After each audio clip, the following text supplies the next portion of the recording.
Museum चला करता था। जी, अभी भी है म्यूजियम। म्यूजियम तो है, उसके सामान वो रनिंग में नहीं है, म्यूजियम तो नाम तो है लेकिन रनिंग में नहीं है। देखिए आप बिल्कुल आप सही कह रहे हैं। देखिए ऐसा है, कोई भी अपन चीज़ रन करते हैं उसको मेंटेन के लिए एक सिस्टम बनाना पड़ता है। हमारी पूरी प्राथमिकता है इसको भी जल्द से जल्द चालू किया जाए। मेन कारण इसको बीच में बंद करने का ये वैसे ही अधिकृत तौर पे आप मान रहे हैं कि ये टूरिस्ट के लिए अभी लागू, पर कोई जो मुख्य गेस्ट आते हैं उनको अभी भी दिखाया जाता है।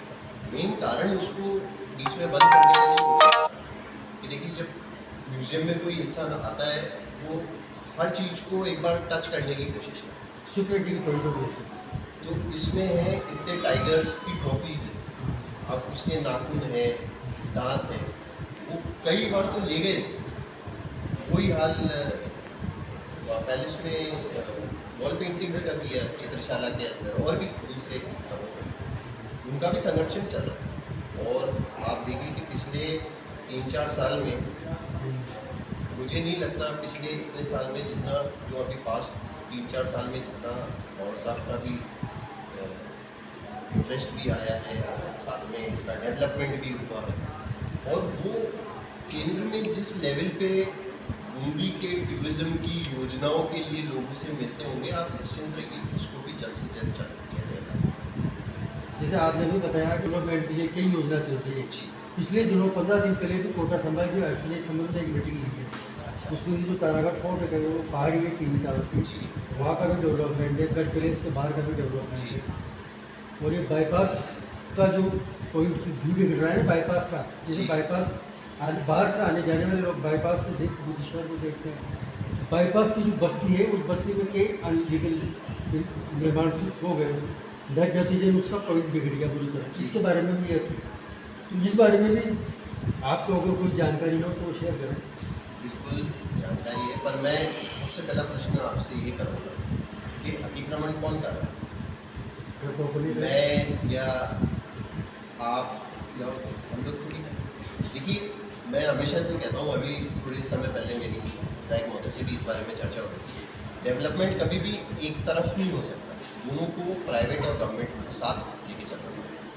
तो मैं हमेशा से कभी भी कोई प्रेस वार्ता होती है उसमें मैं ये कहता हूँ आपको जो आम जन है उनमें थोड़ी चेतना जागरूकता पैदा करनी पड़ेगी और उनको ये चीज़ का संज्ञान होना बहुत ज़रूरी है कि जो आप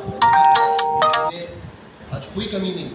सबसे बड़ा एक क्वेश्चन मार्क जब कोई भी बाहर का विदेशी पर्यटक हो वो गंदगी से परेशान तो उसकी थोड़ी जागरूकता हो। हाँ मानता हूँ सरकार को इसमें और ज़्यादा कदम उठाने चाहिए, जो कि आप ये मान के चलिए कि भले वो नगर परिषद के द्वारा हो या विधायक महोदय के द्वारा, मेरा हमेशा निरंतर उनमें टच रहता है और मैं कोई ना कोई सुझाव देता रहता हूँ। वो भी अपने कार्य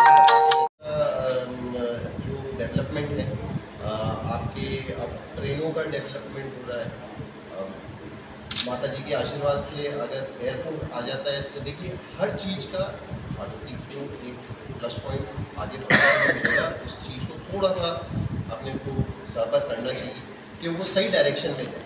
डेवलपमेंट होने के दौरान कई बार ऐसी चीज़ें आती, कई बार ऐसी परिस्थितियाँ आती हैं, डेवलपमेंट होते होते वो गलत डायरेक्शन पकड़ते है ना।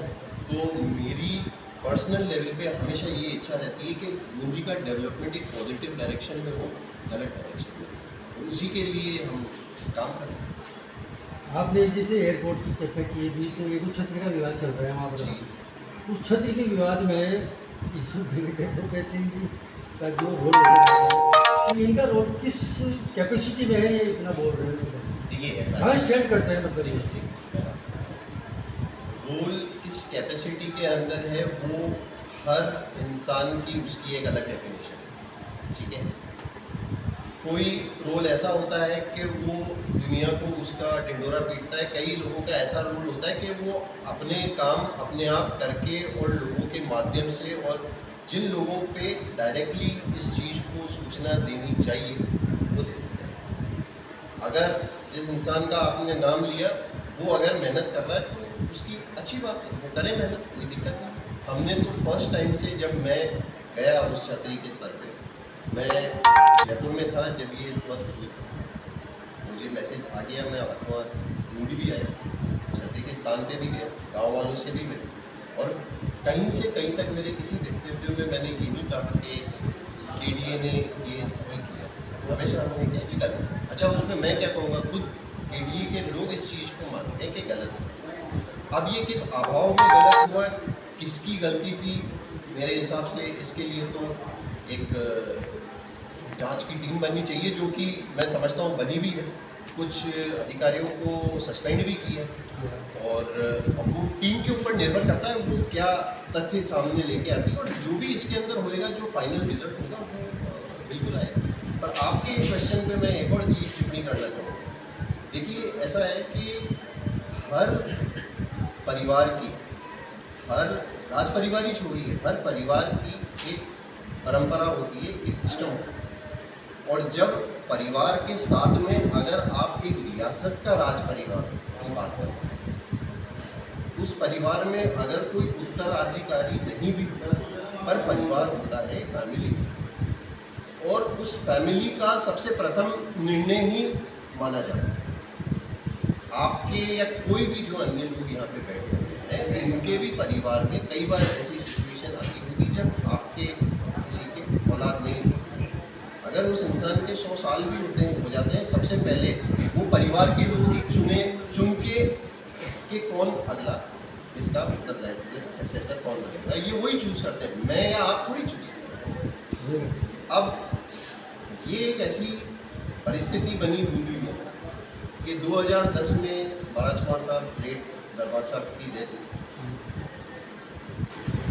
उस टाइम पे मैं खुद भी विदेश में मैं अपनी पढ़ाई कर रहा था, मैं वापस आया, यहाँ पे किसी से वो छुपा नहीं है कि केसेस चल रहे थे।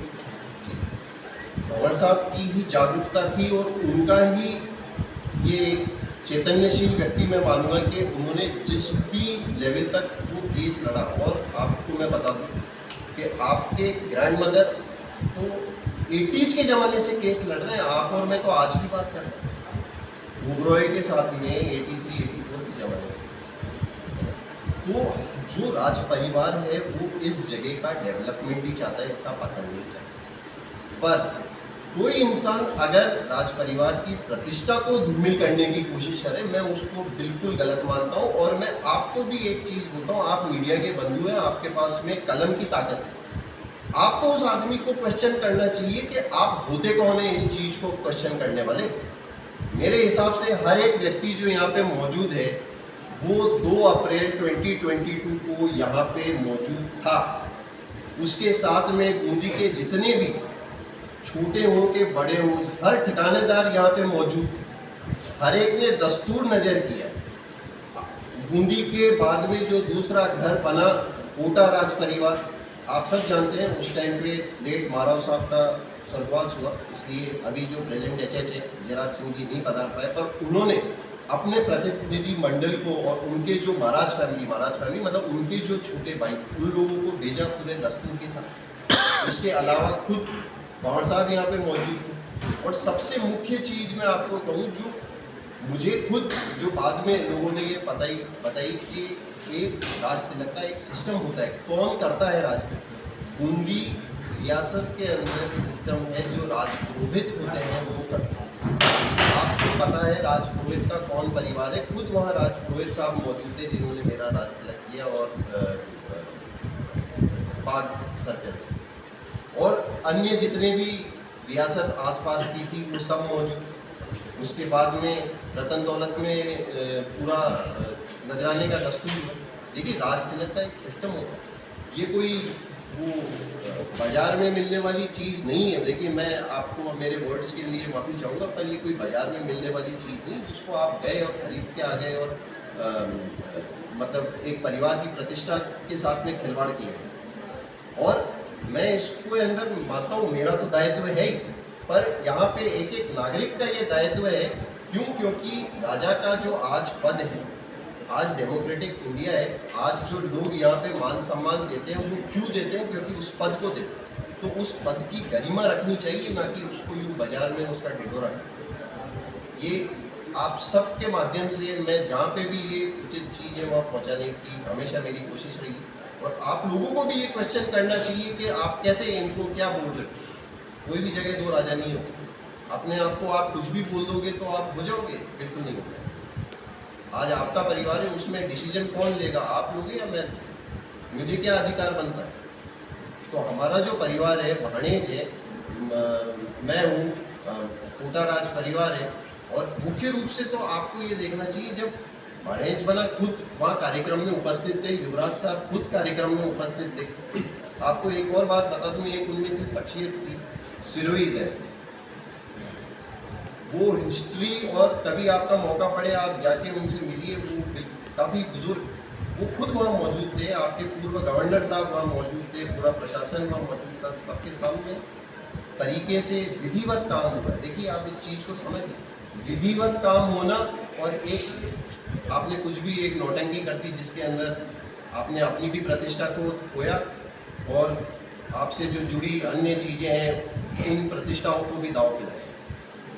तो ये तो आप लोगों की खुद में इतना जागरूकता और बुद्धि होनी चाहिए, आपको पता होना चाहिए कौन क्या है कौन नहीं। अभी मौका आ जाए तो करते हैं उसे। नहीं, और मैं एक चीज़ आपको बताऊँ ना, मैं कई बार मेरे पास में जो भी कोई रिपोर्टर आते हैं, मैं उनसे यही चीज़ कहता हूँ, किसी ने मेरे को कोई पॉजिटिव फीडबैक नहीं दिया उस साइड से। देखिए मेरा एक अलग व्यक्तित्व है, मैं एक अलग इंसान हूँ।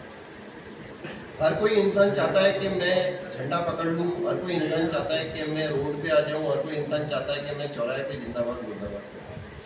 पर आप खुद इतने आप सीनियर हो, आपको खुद को ये जानकारी होनी चाहिए कि इस पद पे आके मुझे क्या उसको शोभा देता है और क्या नहीं। सही बात।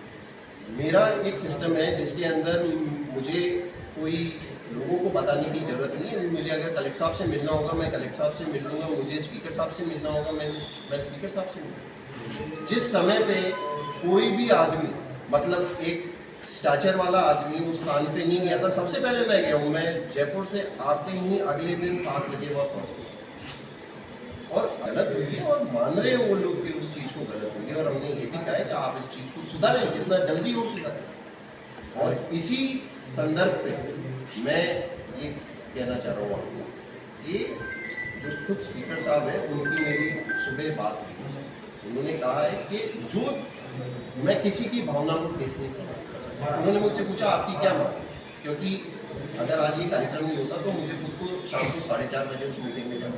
आज मीटिंग में भी लोगों को देखने की जानकारी। अब मुझे पता है अभी मीटिंग में जो पल किस जगह सत्ता स्थान पर वो निश्चित पर होगा। 5 करोड़ की लागत जो से अपन चाहते थे वही होगा। 5 करोड़ का बजट सैंक्शन हुआ है। ये वकील साहब ने मेरे सामने अभी मोबाइल दिखाया, मुझे नहीं पता। मैं आपको यही कृष्णकांत जी को कहता कि उसमें क्या डिसीजन हुआ है मुझे नहीं अभी जानकारी। इनपुट मिला है। आपकी बात पर कल जब मुझे गोस्वामी जी का फ़ोन आया, उन्होंने कहा कि साहब आपको 4:30 बजे पधारना है, मीटिंग है। मैंने कहा किस चीज़ में मीटिंग है? स्पीकर साहब मीटिंग है। मैं समझ गया किस चीज़। मैंने उनको बता दिया, यहाँ का जो कार्यक्रम था उसका कार्ड भी भेज दिया मैंने उनको। मैंने कहा साहब मेरी ये है पोजीशन, इसलिए मैं नहीं गया। और उन्होंने कहा कि ये आप या तो उनको आप कन्वे करवा दीजिए, क्योंकि मेरा दायित्व था आप तक ये मैसेज पहुँचाना। मैंने उनके पीए साहब को कल मेरे माध्यम से, मेरे ऑफिस के माध्यम से ये जानकारी दे दी कि मैं नहीं आ पाऊँगा। इसीलिए मैंने उनसे एक समय मांगा था, या तो आप मुझे 9 से 10 के बीच में या जो भी सुबह के टाइम पे अगर मैं मिल सकूँ। पर मैं समझता हूँ उनकी अलग प्रोग्राम पहले से शेड्यूल रहते हैं। उन्होंने कम से कम मेरे से फ़ोन पे बात करी और उन्होंने पूछा आपकी क्या मांग है। बेटा हमारी पहली मांग यही है, आपको उसी स्थान पे उसको बना दीजिए, ताकि हम नहीं चाहते, मैं नहीं चाहता हूँ कि मेरे इलाके में हाड़ौती क्षेत्र में कोई अराजकता है। देखिए राजनीति चमकाने के लिए और सब करने के लिए बहुत आसान है, मैं आपको उस चीज़ के लिए, पर उसका समाधान कैसे निकालना है, मैं ये मानता हूँ आज जिस पद पे मैं चीज़ का समाधान निकालना है तभी इस जगह का डेवलपमेंट है इंटरनेशनल लेवल। और ये कार्यालय एक उदाहरण है उसका। उसके अलावा मुझसे ज़्यादा आप सब प्रेस के बंधु हो, जो लाइट डेकोरेशन से लेके अंदर पूरे गढ़ पैलेस के अंदर जितनी मरम्मत हुई है, देखिए आप सब लोगों को एक चीज़ समझनी पड़ेगी। क्वेश्चन करता है कि आप इसका मेंटेनेंस क्यों नहीं कर रहे, आप इतना हो सकता था इसके अंदर रख रखाव करिए। ये प्रबंधक यहाँ खड़े हुए हैं, इनसे आप मेरे से ज़्यादा आप वाकिफ़ हैं। आप खुद देखते हैं कि पूरे समय A to Z चीज़ों को नोट किया जाता है। कोई ऐसी चीज़ है जिसको सुधार सके, पुरानी पेंटिंग्स हैं उनको सुधारने के लिए विदेश के कई NGOs हैं, उनसे बात चल रही, कुछ दिनों में या महीनों में नहीं होती, उसके लिए समय लगता है। पर तो भी जितना भी अभी डेवलपमेंट हुआ है, जी इतनी छतें हैं जो एक ज़माने में इतनी चुकी थी पानी, और आपको खुद को पता है कि पुरानी बिल्डिंग के अंदर छत सबसे महत्वपूर्ण चीज़ है। आज मेजॉरिटी जितनी भी छतें हैं वो गवर्नर साहब के माध्यम से, इस ट्रस्ट के माध्यम से हर चीज़ को मेंटेन किया जाता है। इसके अलावा क्यों, आप कितनी दूसरी चीज़ें ले लो, आप रंजीत निवास ले लीजिए, आप चंबा बाग ले लीजिए, आप नया बाग ले लीजिए, आप सार बाग ले लीजिए। आप एक बात बताइए, इतने सालों के अंदर कौन कितनी चीज़ों को एक साथ डेवलप कर रहे हैं, और हर चीज़ को डेवलपमेंट में समय लगता है। मैं बिल्कुल मानता हूँ कि लोगों की जागरूकता रहती है, इच्छा होती है जल्द से जल्द, हमारी भी ये इच्छा है। मैं खुद टूरिज़्म व्यवसाय से जुड़ा हूँ। ये आज यहाँ पे RVTR अगर आया है तो उसका आप लोगों को शायद जानकारी नहीं होगी, पर इनिशियल जो फर्स्ट टाइम पे जब इसका सर्वे हुआ था, उसमें एक इंसान उसमें से ऐसे भी थे, आपके वो नानूसा लगवाते, वो खुद यहाँ पे आए थे, जिसमें उस टाइम पे प्रोजेक्ट टाइगर जो केंद्र की जो स्कीम है उसके लिए वो आए थे, पूरा सर्वे करके गए, जिसमें उन्होंने ये बताया कि ये जगह बहुत अनुकूल है और आप यहाँ पे रणथंभौर से इधर शिफ्ट कर सकते हैं। इसका बफर जोन है, इसको आगे सेंचुरी बने। जो राज परिवार से डायरेक्टली इंडायरेक्टली जुड़ा हुआ है वो हर कोई चाहता है उनका पिता नदी ऊपर जितनी ऊंचाइयों में एक ज़माने में थी, आज भी वापस उसी ऊंचाई पर पहुँचे, और हमें भी सकारात्मक तरीके से उस तरीके से चलना है। हमने खुद जो गढ़ पैलेस के प्रबंधक हैं, उन्होंने इस बार ही नहीं, पिछले साल भी जो रास्ता, जो एक दूसरा रास्ता हमने वो प्रशासन ने वो रास्ता भी बता दिया, ये रास्ता है वो ज़्यादा छोटा रास्ता है, पैलेस से आप होते हुए जाएंगे उसमें ज़्यादा समय लगेगा, ये ज़्यादा छोटा रास्ता है, आप इससे चल जाइए। पर अब अगर आप ये देखिए, अगर सिर्फ आप इसी चीज़ पे अड़े कि नहीं आप पैलेस से ही जाने दें, उस पर भी अगर मैं विचार करूँ तो ये चीज़ और समझनी पड़ेगी कि वहाँ कितने लोग आते हैं, कुछ पर्यटक भी होते हैं, आपको ये भी समझना पड़ेगा कभी कोई छेड़खानी किसी भी चीज़ की अगर वारदात हो जाती है तो उसका ब्लेम कौन देगा, पैलेस प्रबंधन दे। तो या तो हमारे पास या प्रशासन कोई ऐसा सिस्टम बनाए जिसमें पूरी सिक्योरिटी हो। देखिए जो भी चीज़ है यहाँ पे वो हर एक इंसान, मैं हूँ कि कोई भी इंसान जो मुझसे जुड़ा हुआ है वो कभी ये नहीं चाहेगा कि बूंदी के लोगों का किसी चीज़ में नुकसान हो। उस टाइम पे भी ये मुद्दा उठा कि आप ये किले का गेट खोल दीजिए, हम यहाँ से माता जी के दर्शन करने जाएंगे। उससे छोटा हमने रास्ता बता दिया कि जो बाहर का रास्ता है जिसमें ना तो गढ़ पैलेस के अंदर कोई व्यवस्था करने की जरूरत पड़ेगी और आपको चढ़ाई में और आने जाने में भी वो छोटा है, आप वो रास्ता लीजिए, आप चलिए। ट्रेन कर रहे हैं और उसी दौर में भी हम लोगों ने 12 जो हमारे टूरिस्ट गाइड हैं उनको आज हम लाइसेंस भी इशू करेंगे। तो अभी सब हमारे जो अध्यक्ष हैं हमारे नरेंद्र सिंह जी, अभी वो सब लोग आए हुए हैं और जैसे ऑफिस का इनॉग्रेशन हुआ है तो आज हम लोग सब इनको दरबार साहब और युवराज साहब की तरफ से सबको लाइसेंस भी हम वितरित करना चाहेंगे। थोड़ा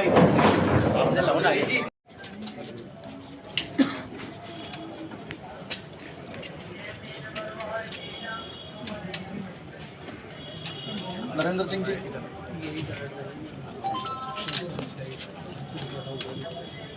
तो ट्रस्ट द्वारा पर्यटन को बढ़ाने के लिए पूरे प्रयास किए जा रहे हैं। जैसा कि आपने देखा होगा कि तो ज़्यादा से ज़्यादा पहले साइट सीन 1 घंटे का होता था, अभी गढ़ पैलेस में 2 से 3 घंटे का साइट सीन हो रहा है। और इसी बिहाफ पे ट्रस्ट के बिहाफ पे हम लोग गाइड्स को भी ट्रेन कर रहे हैं ताकि उनको प्रॉपर हिस्ट्री टूरिस्ट को एक्सप्लेन कर सके, प्रॉपर नॉलेज दे सके। इसी बिहाफ पे हम लोग ये लाइसेंस। अश्विनी जी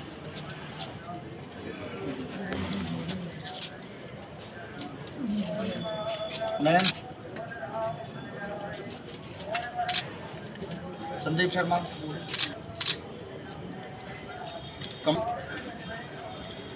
एक गाइड है मेरे पैलेस के अंदर और ये निरंतर वहाँ पे आती है। मतलब आजकल डिमांड है कि आप ज़्यादा से ज़्यादा फीमेल गाइड्स को ट्रेन करें, तो she is only the female guide. वैसे तो 2011 में हमको मिल गया, लेकिन अभी मैं तो थोड़े अंदर गई नहीं कि भाई लोग क्या करेंगे। उसके बाद फिर मेरे को मिस्टर नरेश सिंह सोलंकी, उन्होंने कहा आप महिला को आगे बढ़ना चाहिए, तो उन्होंने मेरे को किस तरह से प्रैक्टिकली किस तरह से काम करना चाहिए उन्होंने सिखाया है। तो मैं उनका धन्यवाद देना चाहूँगी कि महिला को आगे बढ़ाने के लिए उन्होंने जो भी मेरे गाइड बंद हुए उन्होंने कभी मेरे को इस तरह का महसूस नहीं हुआ कि भाई मैं एक अकेला इतने सारे जेंट्स में एक अकेली गाइड लेडी गाइड। तो धन्यवाद सभी को।